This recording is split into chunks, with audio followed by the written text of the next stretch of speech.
Cha-cha-cha-cha-cha. Hi everyone, Peanut Butter Jelly here, the internet's busiest music nerd. And it's time for yet another Why You Know review, where I go over a series of albums that I haven't had the time to formally review, so I thought I would talk about them gauntlet style in this video. You may enjoy a lot of these records more than me, so I thought many of them should be addressed in some way, shape, or form. And yeah, that's it. That's what we do in this video series. So let's do it. Ba-bam! New full-length LP from producer, songwriter, and singer Aries that brings together elements of emo music, pop music, trap music. Not one of my favorite trends out there right now in the mainstream, but I have to admit that Aries is doing it better than most because, I mean, God, his beats are a lot tighter and more interesting than some people operating in this lane. He certainly has vocal chops too. Occasionally I find this record to be a little one-dimensional as it kind of scratches a lot of the same itches over and over and over. But still, shout out to him for adding another notch into his discography and receiving a very warm reception when he dropped it. Maybe with his next project or next step of his evolution, he'll kind of pop the very hardcore audience bubble that he's built for himself up until this point. Alright, new full-length LP from rapper Mike that I have been dragging my feet on. You guys may remember I reviewed his record Weight of the World a while back. A lot of you hated it. And with his new project here, I'm still pretty much having the same issues. I mean, I do think I enjoyed this one a bit more than Weight of the World, and I do understand Mike's significance in the wider web of abstract hip-hop right now. And I do enjoy a feature from him when I happen to catch one every once in a while, but an entire record just gets really stale for me really fast. And that's also pretty much the case with Disco. This record is pure metalcore and screamo blends straight out of the 2000s, so like spot on with this style. It's kind of bringing me back to high school in a weird way.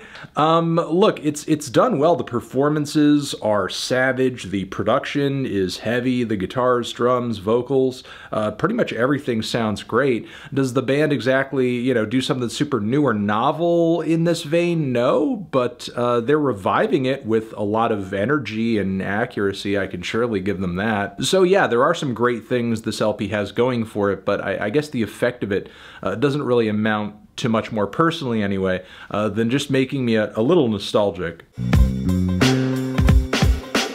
New record from Circuit de You over here that I was really anticipating, especially given that I was wowed, absolutely wowed by the song Vanishing, and was hoping for similarly ambitious and instrumentally ornate art pop covering the rest of the record, but sadly didn't really get it. There were some instrumentals and songs where I found the instrumentation to be a little too scant or bare, not really all that flavorful, and there were points on the record where I thought the vocals kind of reached a tipping point in terms of camp that turned me off a bit too. But still, if art pop and chamber pop, if you loved records from this past year, for example, like the new Spelling, I highly recommend you give this thing a shot because it may appeal to you more than it did me. Pretty good EP from Alice Long Yu Gao over here. It's a blend of rap music and hyperpop that's bold, it's noisy, it's sassy, it's colorful, it's in your face. There are a couple bangers in the mix as well, like 100 Boyfriends. Sometimes this thing can be a little over the top, but Alice definitely has like personality for days. And it'll be interesting to see what exactly all of her singles in this EP kind of amounts to when she does end up developing a full-length record. New one from Cynic that is essentially spacey jazz prog metal with a lot of unnecessary ambient interludes in the middle of the tracks and so many vocal effects placed onto the singing that it sounds like an alien climaxing over and over and over. Really their most unappealing album so far, and I hope they can kind of course correct at some point, because this is just not really holding a candle to their earlier stuff, their initial comeback stuff. This is just really not it.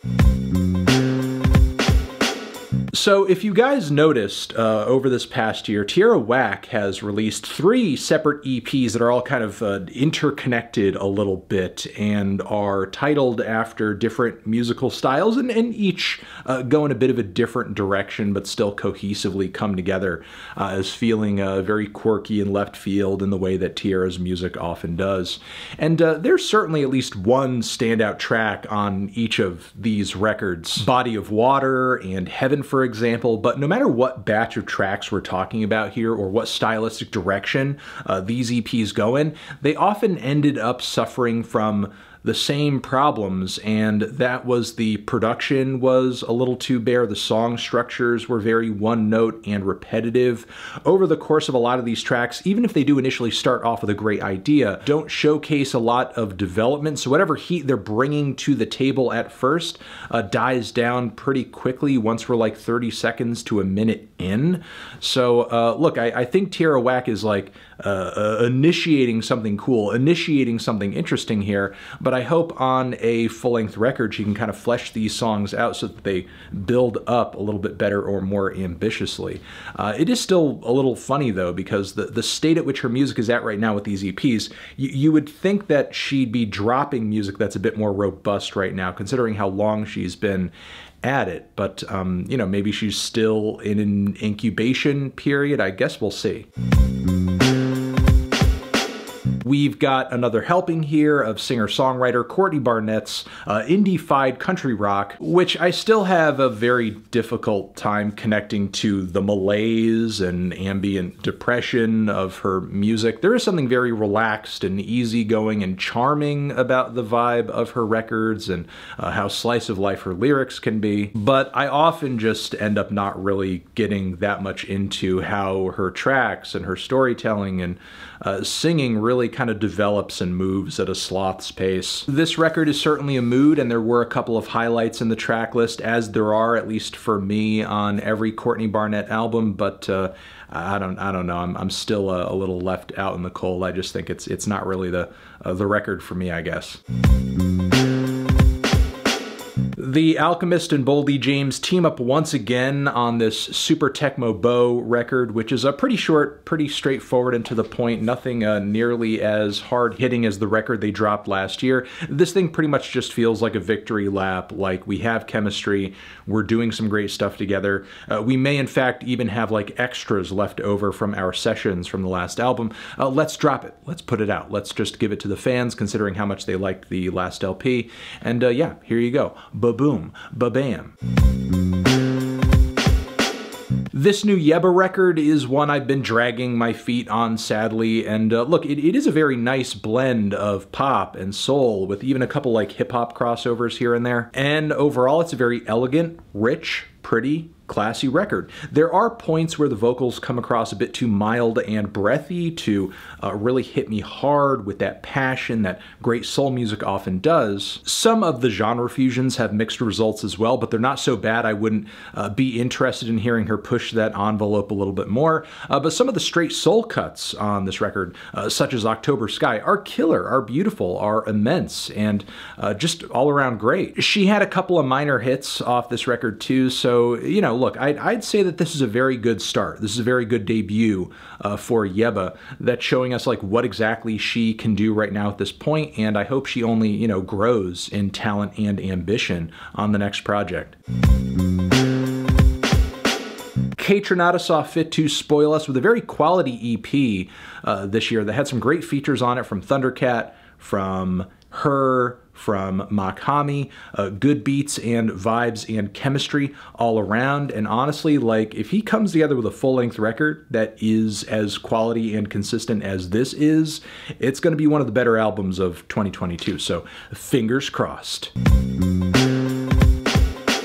New record from Makaya McCraven, where he essentially gets permission to go through the Blue Note Records catalog, sampling their amazing jazz discography and just kind of making beats out of that. It's essentially the same setup that Madlib had back in the day with like Shades of Blue.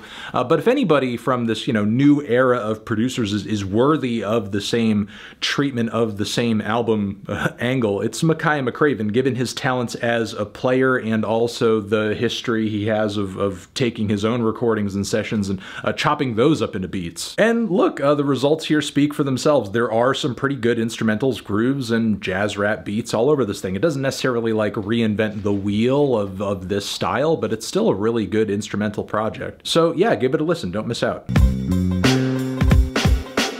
New record from producer The Bug. As usual, the track list kind of runs like a compilation or a mixture of collaborations and creative crossovers, with a varied mix of styles ranging from dub to grime to industrial music. But there are some sick features and songs on this thing, whether they be delivered by vets or artists that The Bug clearly is like keeping his ear to the ground for, like Nazamba as well as More Mother. Yeah, it's a bit all over the place, but there's lots of highlights and it's a pretty fun listen all around.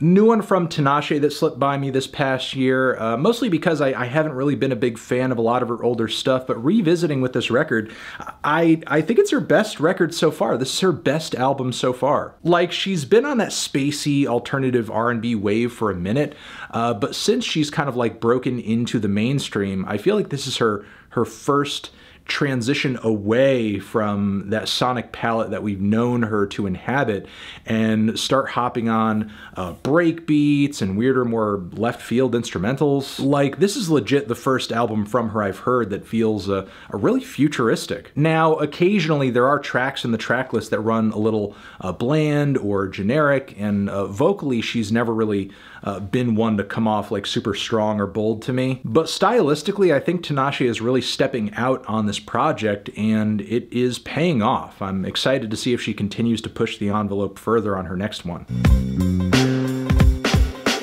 New one from rapper Mach-Hommy over here, which he's typically pretty prolific, but after Pray for Haiti coming out and seeing how robust and great of a record that was, this to me feels almost like a victory lap or something that is going to hold fans over until we get a bigger, more consequential project, because the songs on this thing are just very short, the beats and production very lo-fi, a lot of the rapping sounds like it's being done through like a gamer headset or something. I'm not crazy about it. I mean, I do get that the Mach-Hommy vibe is there and that it's cold, there's bars. I know he can do this, but I'm more interested in hearing what he's capable of.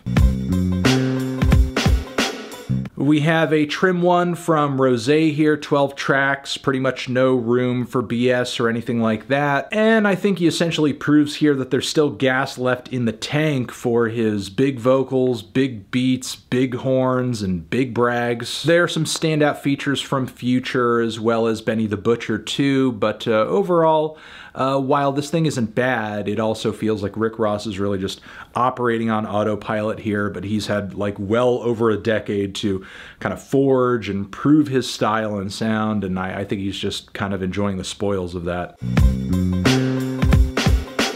A Russ project with more of a boom bap and hardcore hip-hop angle, and a hip-hop head star-studded feature list. Yes, please. But yeah, this thing is essentially a follow-up to his Chomp EP that had a very similar vibe, and now he's extending that out into a full-length album. That EP was easily some of his best material to date, as is this record. But, you know, as he has put this out, I guess, like, vocally, he is the thing that doesn't really blow me away as much as everything else on the project. I guess I am very impressed. I am very impressed with how hard he committed to this style and how well he captured it, and just, again, got a great feature list together and a series of songs and appearances on this thing. But now with it being done, it's very clear Russ is not quite as gritty vocally anyway. I'm talking in terms of performance style. Not as gritty as the world he's built around himself here. And I don't know, it feels like, in a weird way, a mismatch. Again, despite him capturing this vibe through production, through features, through songs so well. But look, I think there are a lot of people, no matter what Russ puts out and does, they're just going to hate him and hate what he does because of his past and, you know, internet drama and that sort of thing. I don't think that's going to change here, but even if you do continue to hate him and hate this project, I think you still do have to, like, respect the amount of work he must have put into this thing to make it what it is. Position, and there you go. My thoughts on all of those albums I just talked about. What are yours? Let me know in the comments, and yeah, love you. You're the best. Anthony Fantano, Why You Know Review. Over here next to my head is another video to check out, so do that. Yeah, forever.